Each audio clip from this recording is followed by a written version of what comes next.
Да, безнадежно е и точно това иска да кажа, че многоуважаемия сенатор казва, докато не е твърде късно. Вече е твърде късно. Просто в Америка в това отношение имат по-голямо население, което ще го усети по-късно. В Европа, примерно, в много държави положението е повече от безнадежно. В така наречената Великобритания, в Швеция, в Франция отчасти, макар че там има Франция и други процеси. Чудо, да.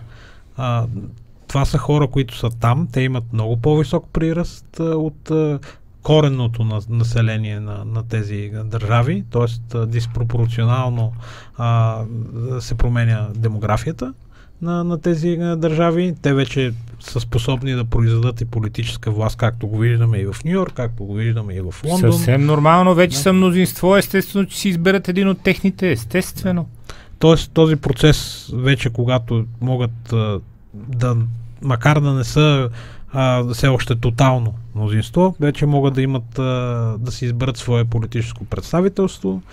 Ще го видим и в други държави. След това връщане няма, защото в единствения начин това да се противодейства с политически мерки. Когато вече няма как да си избереш някой, който да наложи тези политически мерки, няма и как да обърнеш този процес.